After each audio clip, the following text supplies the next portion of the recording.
Coucou chez vous, j'espère que vous vous portez bien. Je vous reviens avec une nouvelle vidéo qui est un vlog.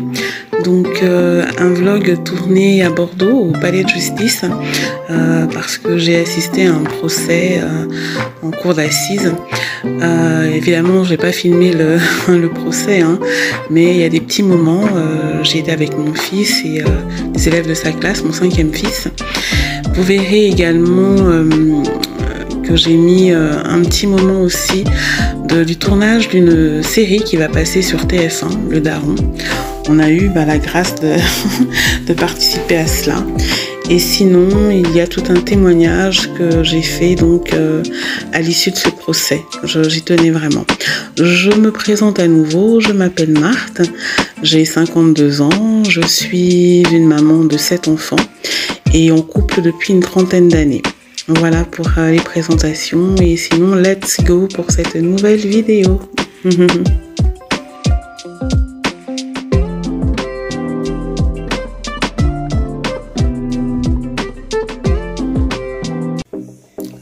Là c'est parti avec Jewel pour une longue journée.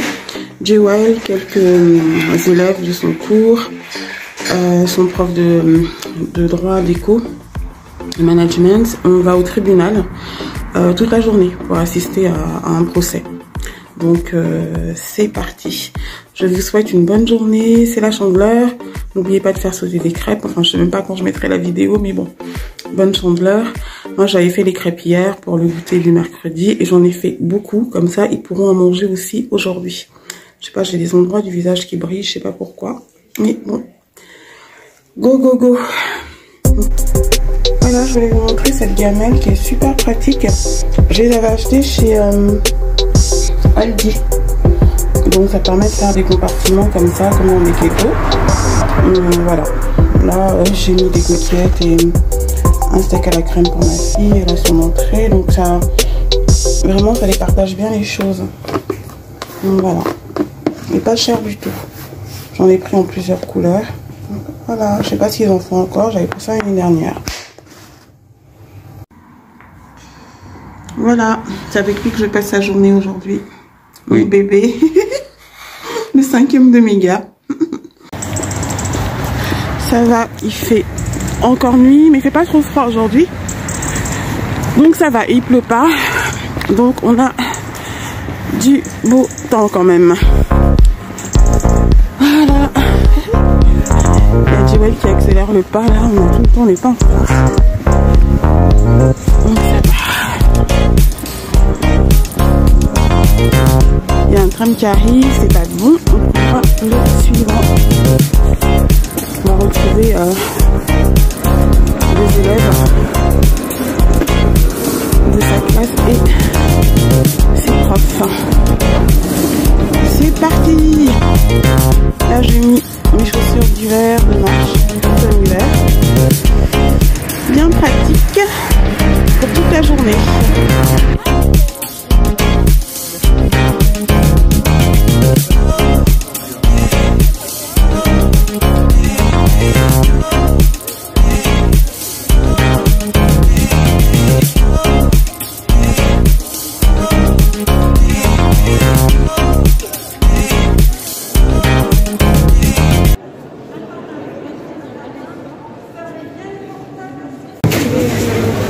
Voilà, donc là c'est la, j'enlève ça, c'est la coupure entre midi et 2 et on repart au tribunal pour 14h pour la suite du procès. Je vous ferai un retour parce que il n'y a pas de hasard avec le Seigneur et il s'avère que le procès auquel on assiste là à la cour d'assises, c'est le procès d'un jeune Camerounais, d'un jeune Français d'origine camerounaise. Donc je vous en dirai plus, mais c'est terrible et je m'adresserai beaucoup aux mamans. Donc là je prends le temps de manger avec Jewel et puis on va reprendre après.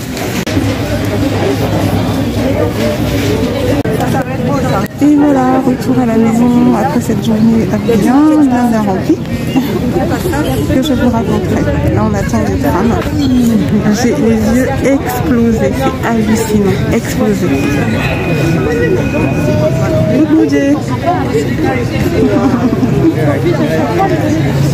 Retour à la maison. Oui, alors je vous retrouve donc le lendemain de ce qu'on a fait hier quand on a été à Bordeaux. Donc c'est vendredi là, en fait vendredi soir, je n'ai pas pu faire des choses avant.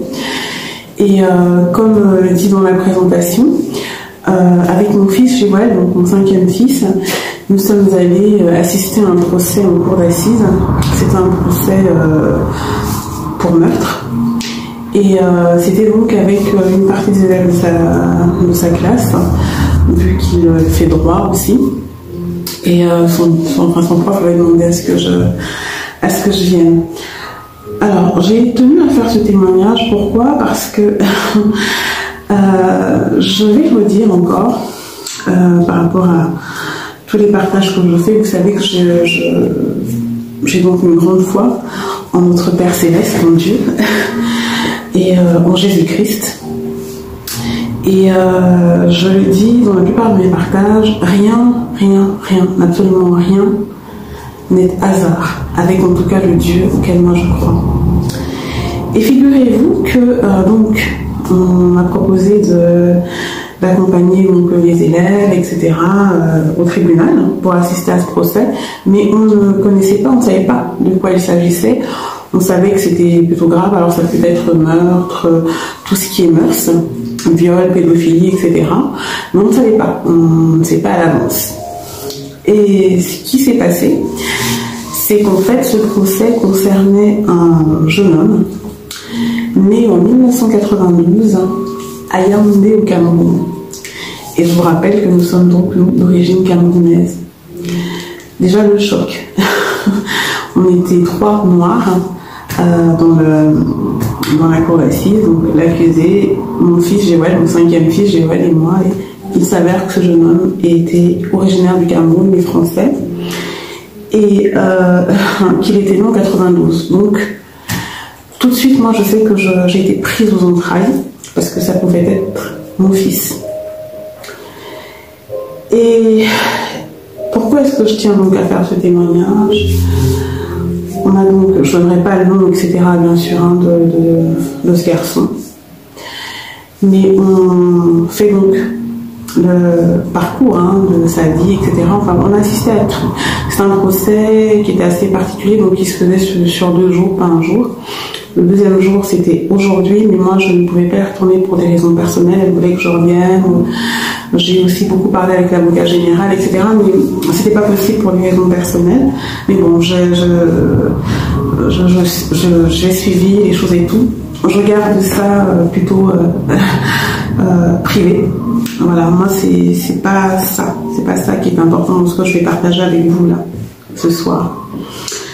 En fait, donc déjà, d'une part, je reviens sur ce que j'ai dit au départ.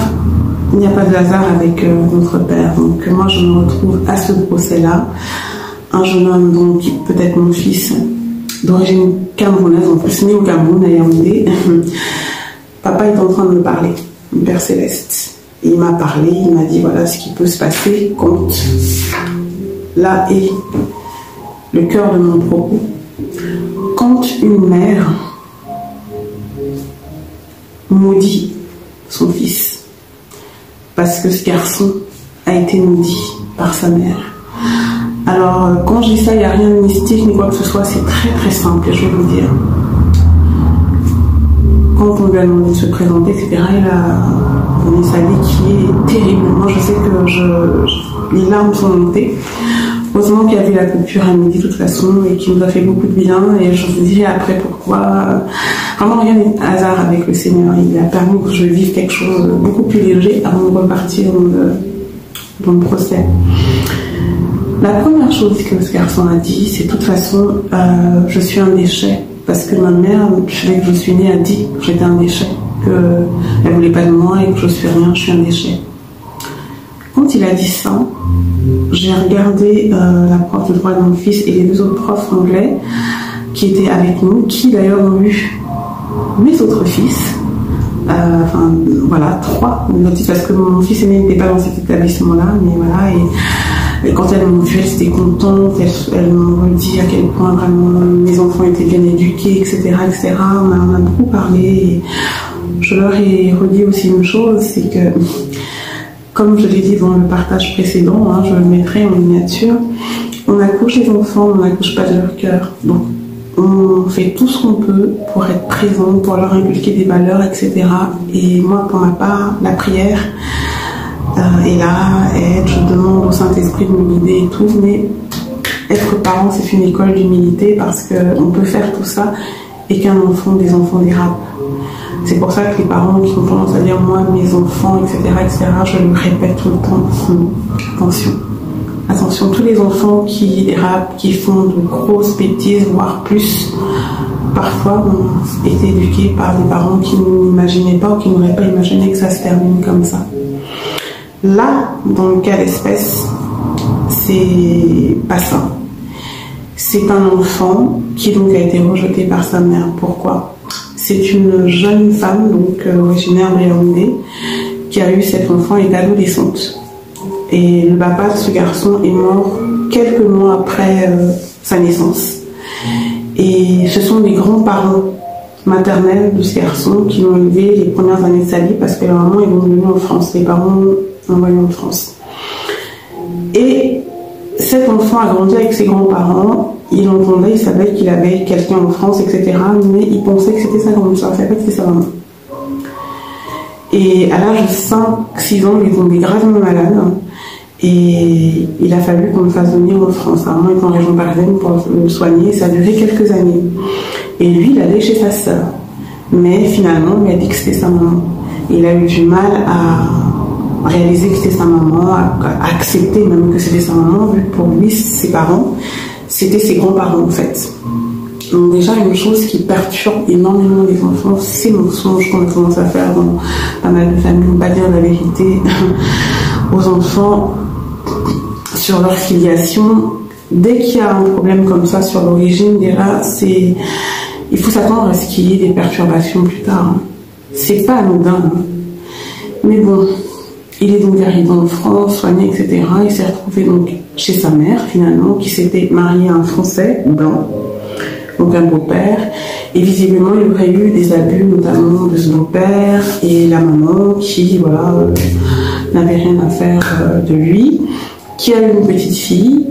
Et ce qui s'est passé, c'est que les parents, parfois, ils vont en voyage, parce qu'il est sorti, lui, de là, il avait 9-10 ans, il allait mieux. Les parents partaient des fois 2-3 jours, voire une semaine, voire plus, en laissant la petite sœur, qui était très très jeune, sous la responsabilité d'un autre enfant, donc de lui.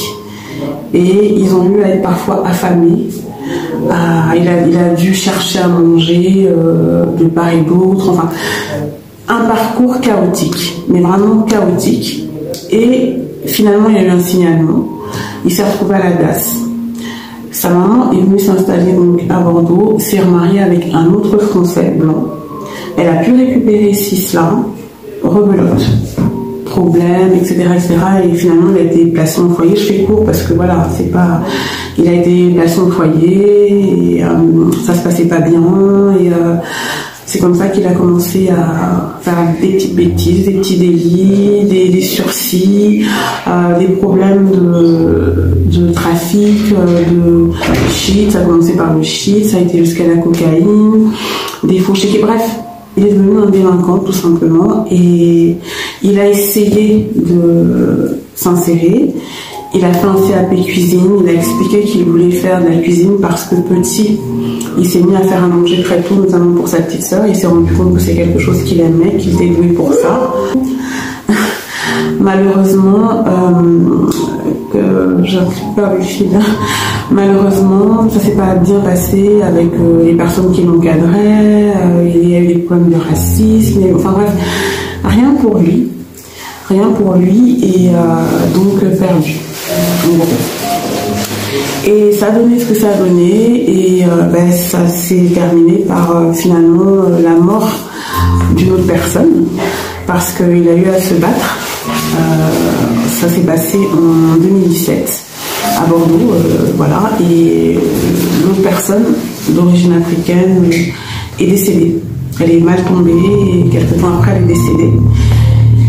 Et c'est pour ça que ce jeune homme était jugé, sachant qu'il a eu à changer d'identité parce que déjà, dès qu'il a été majeur, il ne voulait plus porter le nom de sa mère, cette mère qu'il avait rejetée. Et ayant fait des recherches auprès du Cameroun, etc., il a pu avoir le nom de son père et il a pu changer de nom, si ce n'est qu'il balançait entre les deux, les deux noms.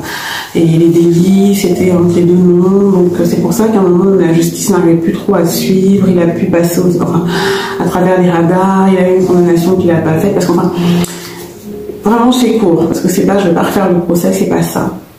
Moi, ce que je voulais dire, et je l'ai tout de suite dit au prof de mon fils, parce que j'aurais dit, vous savez, il va se passer ça, parce qu'au départ, ce garçon a dit qu'il n'était rien.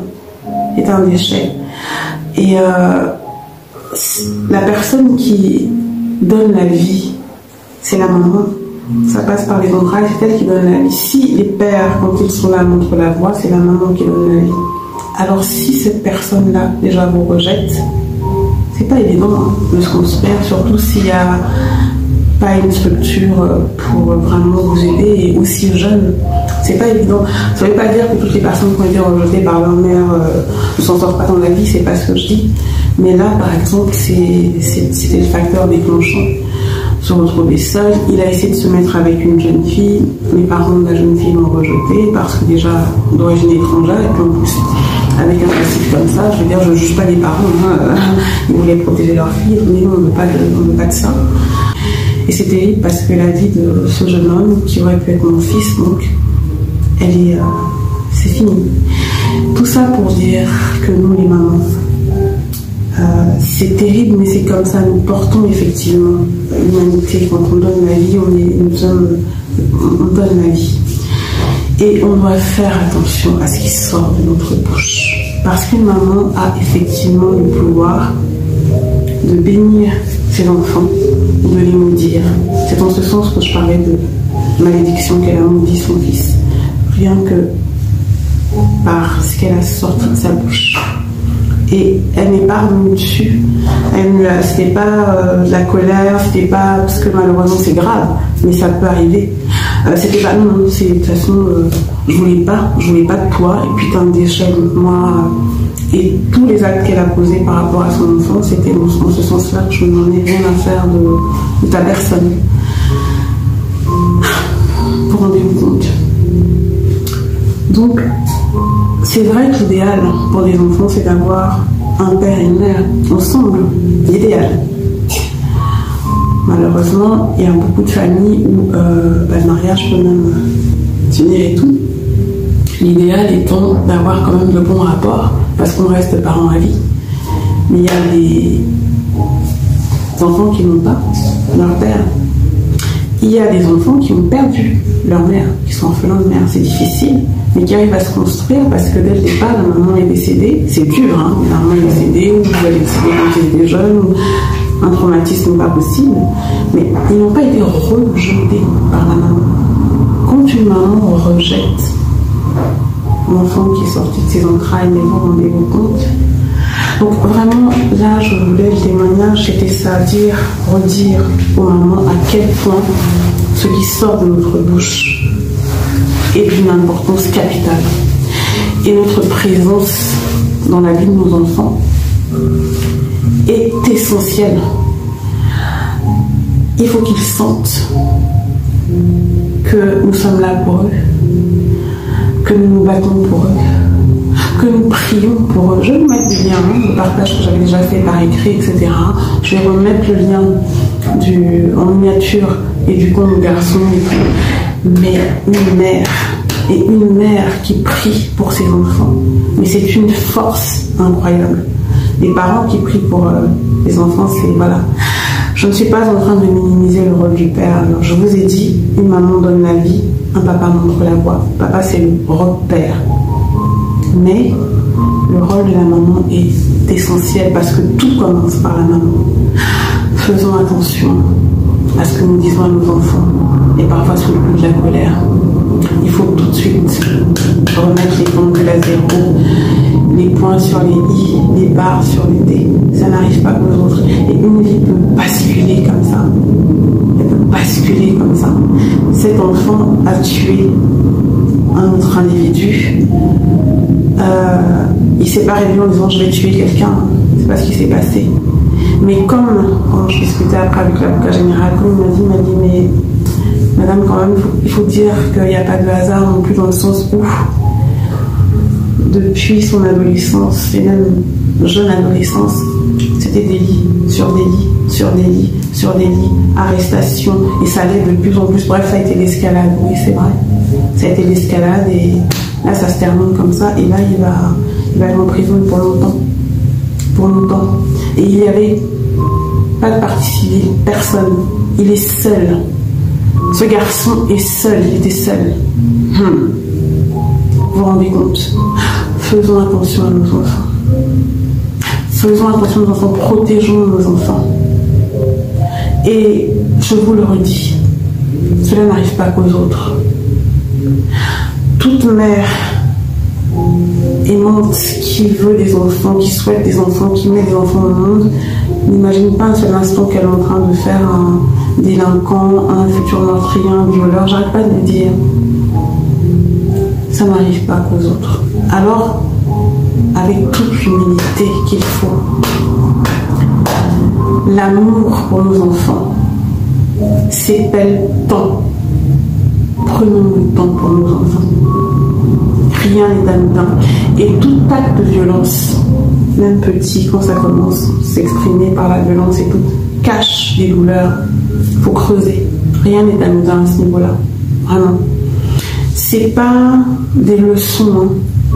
Je vous ai toujours dit ça, moi, les partages que je fais, ce ne sont pas des leçons. Quoi. Je pars beaucoup de ce que moi-même je vis, de mon expérience, de ce que je vois autour, comme là.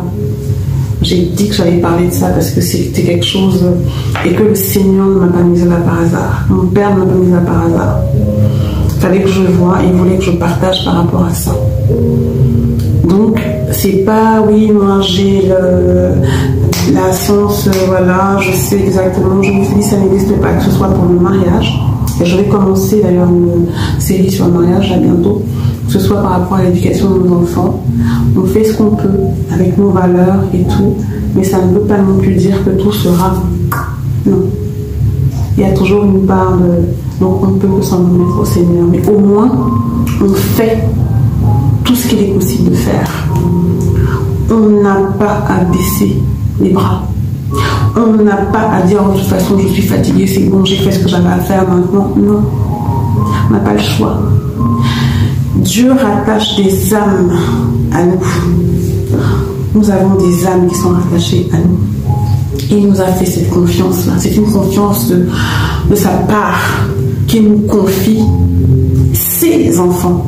Parce qu'avant que ce soit nos enfants, ce sont les siens. Il y a j'allais dire un minimum à faire, mais non, c'est le maximum à faire. Et si on n'y arrive pas, si on sent qu'on ne peut pas, qu'on ne peut plus, on demande de l'aide. On n'a pas à avoir honte. Ce qui est honteux, c'est de faire comme si on peut, on fait et maltraiter. On demande de l'aide. Nous sommes tous humains. Nous avons tous des défaillances. Et je vous ai dit, regardez mes partages actualistes sur le foyer. Moi, je ne me cache pas. Hein. Et je ne suis pas là pour jouer à je ne sais quoi, la maman parfaite. Hein. Du tout. Il y a des défaillances dont je parle. Hein. Regardez mes autres partages. Prenez le temps de les regarder. Il y a certaines choses pour lesquelles je suis défaillante, d'autant que je me suis retrouvée seule, avec 6 enfants. Il fallait travailler, il fallait gérer. En plus des problèmes de mariage, de couple, parce que j'étais seule, séparée et tout, il fallait. Et il n'était pas question pour moi qu'on vienne me dire que, oh oui, voilà encore un cas social, maman solo, elle ne sait pas s'occuper. Non. Alors j'ai été, il y a des années où j'étais très sévère, parce que je voulais endosser le rôle du père. Et de la mère, je me disais, j'ai pas le choix, de toute façon, le père, voilà. Fallait que mais j'ai compris aussi, par la grâce de Dieu, qu'en réalité, on ne peut pas, une maman même seule, n'est pas à la fois maman et papa. Faux. n'y a pas de père, il y aura toujours des figures. Ça peut être un grand-père, un oncle, donc son frère, un cousin, un beau-père. Mais une femme ne peut pas endosser le rôle du père. Elle va faire plus. Je parle de ce que j'ai vécu. Hein. On est obligé de faire plus parce que on est seul. Et que là, on ne peut pas... D'ailleurs, il y a même des personnes qui ne sont pas divorcées, qui ne sont pas... Mais la maman, on est seul. L'éducation, le papa, il estime qu'il a autre chose à faire. Hein. C'est pas simplement des gens, voilà, maman solo, oui, mais on est beaucoup plus nombreuses que ça à être solo, quelque part, dans l'éducation. C'est pas un reproche que je fais, c'est factuel, hein, il n'y a pas de reproche. Non. C'est pour ça que moi, je milite beaucoup pour qu'on donne la place au papa. Et qu'on sache donner la place au papa, nous aussi, parce que parfois, on veut tellement faire, tellement il veut me l'aider, on va dire non, c'est pas comme ça, c'est comme ça, non. Et il y en a, bon, quelque part, c'est aussi la facilité. Hein. Bon, écoute, comme tu sais tout fait seul. Ça aussi, il faut qu'on fasse attention à ça. Mais tout ça pour dire que je suis à la fois maman, papa, maman. Dieu sait comment il nous a fait, il nous a créés. Donc on n'a pas à endosser un rôle qui n'est pas le nôtre. Et moi j'ai pu voir parce que justement il y a des dérives.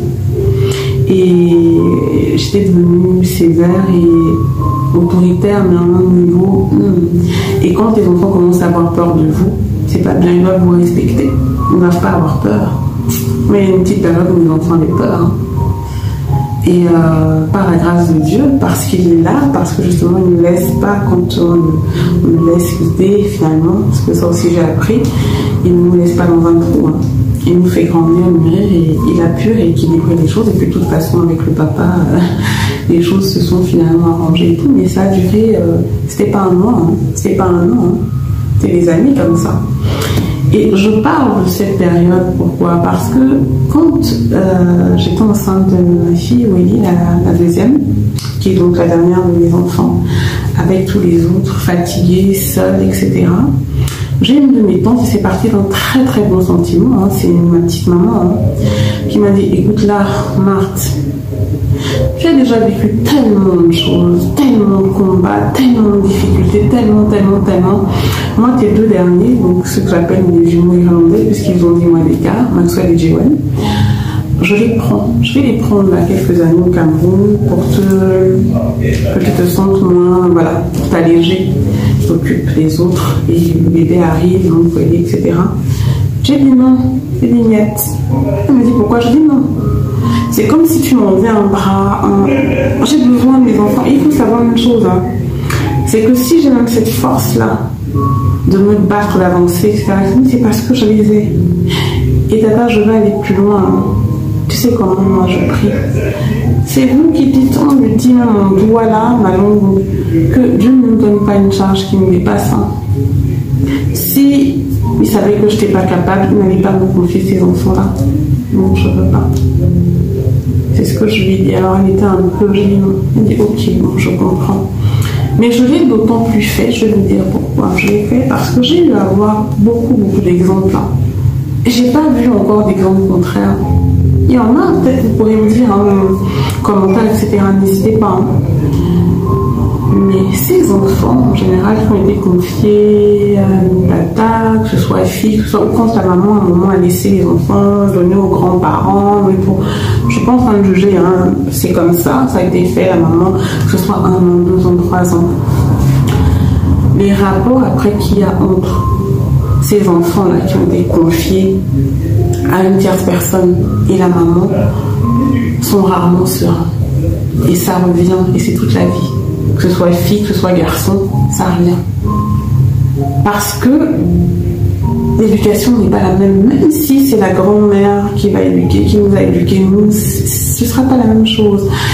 Il y aura eu un temps où maman et enfant, le lien aura été distendu, coupé, il y a un déséquilibre. Et rattraper ça, en tout cas moi je peux vous assurer que j'ai plein d'exemples autour de moi. J'ai vu tellement de dégâts que rien qu'à déjà, je vous dis, hein, c'était comme si on enlevait quelque chose, mais même je ne me projetais pas dans ça.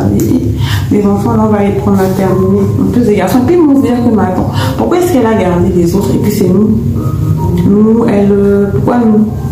Ah, parce qu'on était les plus petits, ah, parce que... Non. Donc, si on peut éviter ça, ah, des fois on ne peut pas, hein. Attention, des fois on ne peut pas faire autrement, on a l'impression que... Mais vraiment, dites-moi en commentaire, moi je pars du principe, c'est peut-être naïf, hein, mais je pars du principe, j'ai une telle foi en mon Père Céleste, qui ne fait rien au hasard et qui ne se trompe pas quand il fait les choses. Donc si il vous donne un enfant, 2, 3, 4, peu importe, et dans les conditions dans lesquelles vous êtes, peu importe ces conditions-là, mais que vous avez ces enfants-là, il n'y a pas que Dieu qui donne les enfants. Hein. On reviendra pour je ferai un partage, parce que c'est Dieu qui donne. Le diable aussi donne les enfants. Hein. Je parle des personnes qui prient, qui sont toujours avec Dieu, qui pas de chemin de traverse, pas machin, pas. C'est de ça que je parle. Pas les gens qui font les deux là et qui nous disent Dieu, alors que vous savez que vous faites des choses derrière. Vous savez que ce que vous êtes en train de faire à Dieu, là, jamais, c'est pas ce qu'il dit. Non, je parle vraiment de principe où tout est corrélation avec le Seigneur, vous êtes bon, et que les choses se passent, c'est pas ce que vous vouliez. Ah non, là, moi, les enfants, je ne souhaite plus, là, j'en ai déjà 2, 3, c'est bon, non, et puis, vous tombez enceinte sous pilule, enfin bref, quand il y a des choses comme ça, il n'y a pas de hasard avec lui, c'est pourquoi est-ce qu'il le fait. Faites-lui confiance.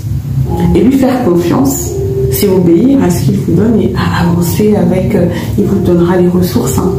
Il vous donnera les ressources pour faire face. Ayez confiance en cela, ayez foi en cela. Et je l'ai toujours dit, je le répète, la mère que vous êtes pour vos enfants, eh bien, c'est la meilleure des mères. Il n'y a pas de hasard. Donc les commentaires, les machins, les gens qui vont vous dire ah non, tu es trop jeune pour comment tu peux, d'autres maintenant un peu, elle n'est pas mariée, mais elle aligne un, deux, c'est pas votre problème. Hein. Parce que les gens parlent toujours, je vous l'ai dit, les gens parleront toujours. Attention à cela. Ah, mais elle, pourquoi elle n'a qu'un enfant? Ah, mais l'autre, pourquoi est-ce qu'elle a 6? Ah, mais attends, celle-là, elle a plus de 35 ans, elle accouche encore. On ne connaît pas le parcours de vie. Ah, mais elle n'a que 20 ans. Comment est-ce qu'elle... Non. Ça, c'est entre le papa, vous et Dieu. 3 personnes, une fille, 3 corps. Le reste, là. Il y a des personnes, par respect, vous allez les écouter, qui vont vous... Voilà, tu sais, moi, machin, mais personne n'a votre place. Respecter des fois les conseils aussi, que oui, mais tu sais peut-être que c'est mieux de faire comme ça, à toi de voir, il y a une manière aussi de conseiller les gens. Hein. Ce n'est pas parce que vous êtes la maman que moi, tu es la maman, mais tu n'es pas la maman de mes enfants, tu es la grand-mère de mes enfants. Et l'éducation, il y a des bases effectivement, mais c'était pas la même époque, c'est pas la même chose, c'est pas le même contexte. Laisse-moi dans mon rôle de maman, toi tu es ma maman, tu es la grand-mère de mes enfants, fais la mamie pour mes enfants, ou tu es ma belle-mère, fais la mamie pour mes enfants, tu n'es pas le mère, tu n'as pas à me dire qu'il faut faire comme ça plutôt. Non, non. C'est moi. Donc autant on doit vous respecter en tant que mère, mais pourquoi on vous respecte en tant que mère? Il faut que vous endossiez ce rôle-là et de tout cœur. Et c'est un rôle effectivement à plein temps que vous travaillez à l'extérieur, que vous travaillez à la maison, parce que maman au foyer, alors je ne parle pas de télétravail, j'ai fait du télétravail, je sais ce que c'est, donc ça c'est travailler à l'extérieur aussi. Mais si le travail à l'extérieur s'est arrêté pour des raisons autres et que vraiment tout est concentré dans la maison, c'est aussi un investissement. Parce qu'il est clair que, enfin moi je sais que j'ai fait les deux. Hein. J'ai arrêté quand ma fille était malade, là, il y a maintenant plus de 4 ans, pour être plus disponible, etc. Mais je vois la manière dont je m'investis dans ma maison. Il est clair que c'est pas la même chose que quand je travaillais, et je travaillais avec à aider mes 6 enfants à travailler, monter les sons, etc. Je pouvais pas faire tout ce que je fais aujourd'hui à la maison. Je faisais beaucoup de choses, hein. Il y avait l'organisation, mais ça c'est clair. Il y a des choses que, mais même en s'organisant, on n'a pas d'ubiquité. Hein. Donc il y a des choses que je ne pouvais pas faire, que j'arrive à faire aujourd'hui, parce que je suis à la maison. Et que je suis à la maison, c'est pas pour me croiser les doigts, c'est pas pour les bras ou les doigts, enfin peu importe. Donc j'investis beaucoup plus. Effectivement à la maison, mais les personnes qui vous disent oui, quand on travaille à l'extérieur, on a double travail parce que nous on a encore plus à féliciter que celles qui ne sont qu'à la maison. C'est pas de cet ordre-là, je vous assure, j'ai fait les deux, ça n'a rien à voir. Hein. à la limite, quand on est à la maison, on en fait plus parce que justement, on se dit que on est à la maison, on n'a pas trop envie que notre entourage pense qu'on l'andouille. Et c'est d'autant plus ingrat que malheureusement, l'entourage, les enfants, parfois le conjoint, et tout leur est dû, sans se rendre même compte de tout le travail qui est fait. Il n'est pas valorisé, le travail à la maison, mais bon, parfois on n'a pas le choix. Parfois on n'a pas le choix parce que voilà, il peut y avoir des enfants, un enfant malade, un conjoint malade, etc., qui fait que on devient aidant et qu'on doit plutôt être à la maison, etc. Mais bon, c'est pas le sujet du jour, c'est vraiment pour vous dire, maman, on n'a pas à baisser les bras. À partir du moment où on a fait sortir les enfants de notre ventre là, on n'a pas le choix. On doit être là. Que de temps en temps on craque. D'ailleurs, les enfants peuvent le voir, même pleurer. On ne pleure pas devant les enfants. Et chacun a sa manière d'être. Si c'est devant vos enfants que vous pleurez, pleurez. Au moins, ils voient que vous êtes humain, que vous êtes humaine. La seule chose, c'est de ne pas rester à terre. C'est tout. Et le Seigneur fait bien les choses. Mais vos enfants, investissez-les. Et l'amour s'appelle et s'appelle temps pour les enfants avant tout. C'est pas le matériel, c'est bien quand il y a tout ça en plus, mais c'est avant tout le temps. Parce qu'un enfant qui se sent rejeté par ses parents, qui plus est par sa mère, c'est une malédiction. Et ça peut aller jusqu'à ce que moi j'ai vu hier. Ça peut aller jusque-là et la personne n'a aucune limite, aucun repère, parce qu'elle n'est rien. Elle n'a rien à perdre, elle n'est rien de toute façon. Voilà, et donc on a des attitudes comme ça, suicidaires et autres. Seigneur. Donc vraiment, je voulais faire ce partage-là à la suite de ce qu'on a vécu hier. Et je vous dis, il y a eu une coupure entre midi et 2. Je suis allée manger, moi j'en ai profité pour aller manger avec mon 5e fils. Donc ouais, ça nous a fait un petit moment tous les deux. J'aurais pu rester avec les élèves, les profs et tout, mais j'ai tenu à être avec lui, tous les deux et tout. Ça nous a fait du bien. Et ça nous a fait du bien qu'il y ait cette coupure. Mais surtout, quand on est donc revenu, on a trouvé qu'il y avait le tournage d'une série qui va passer sur TF1, le Daron, avec un acteur que j'aime beaucoup, qui fait partie des Inconnus. C'est Didier Bourdon, donc c'est celui qui faisait Stéphane Monaco, tout le temps un peu plus rond et tout. Ah, c'était magnifique, et il a laissé, voilà, tout le film et tout, donc les images je vais vous montrer, vous verrez, je vais les montrer après cette partie témoignage. Vous verrez, c'est pas long, hein. Mais voilà, on a assisté aussi à ça et ça a fait tellement de bien, ça fait du bien de le voir comme ça en vrai, comme on dit, d'assister à ça, de voir comment il tournait. Il y a même une personne de l'équipe du tournage qui me disait qu'il serait là aussi aujourd'hui si je souhaite revenir. Je dis non, je ne pouvais pas revenir aujourd'hui. Et voilà, et j'ai retrouvé le sourire, j'étais pleine avant de repartir, donc pour la suite du procès qui lui était beaucoup plus lourd. Et voilà. Et c'est ce que je voulais donc partager avec vous, ce témoignage et puis ces images. J'espère vraiment que ça vous parlera. J'espère avoir été clair dans ce que je dis. N'hésitez pas à mettre des commentaires. N'hésitez pas à me dire si vous souhaitez plus de partage comme ça. Moi, par rapport à l'expérience que j'ai, étant donc maman, ayant eu 7 enfants, ayant été maman solo pendant longtemps, mais aussi avec mon amoureux et à nouveau avec mon amoureux. Pareil par rapport au mariage, ayant connu, mettons, le mari tôt, ayant connu la séparation, pratiquement le divorce, et finalement me mettre avec mon mari. Il y a beaucoup de choses autour, donc n'hésitez pas à me dire si vous avez vraiment des sujets que vous souhaitez dans lesquels vous souhaitez que j'aille plus en profondeur. Et sinon, moi, je continue à faire les partages comme je l'ai fait. Merci parce que d'autres personnes se sont abonnées. C'est super gentil et j'espère que ça va continuer comme ça et j'espère vraiment vous apporter au travers de tous ces partages.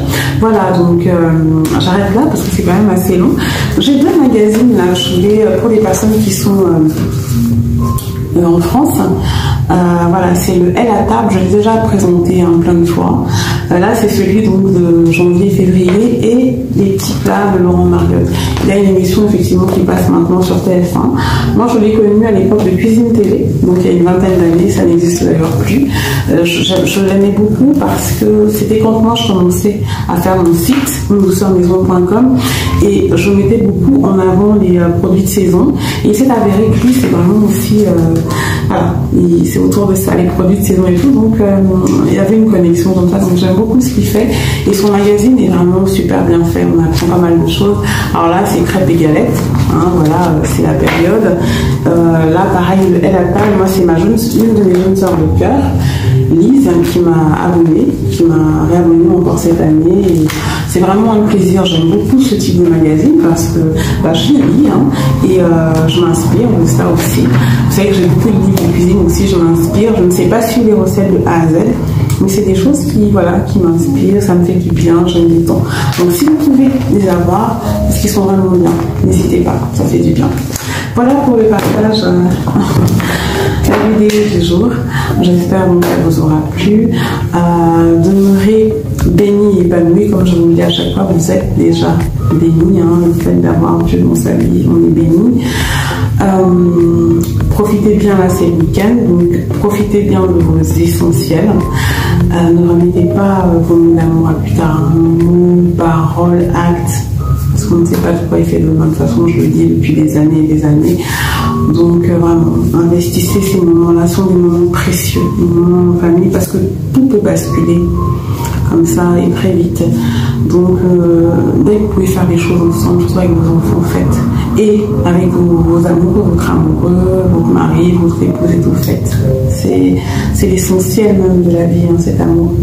Comme je dis à chaque fois, Ogo Sonantolo, en avant avec amour. À très très vite pour un nouveau partage. Bisous chez vous.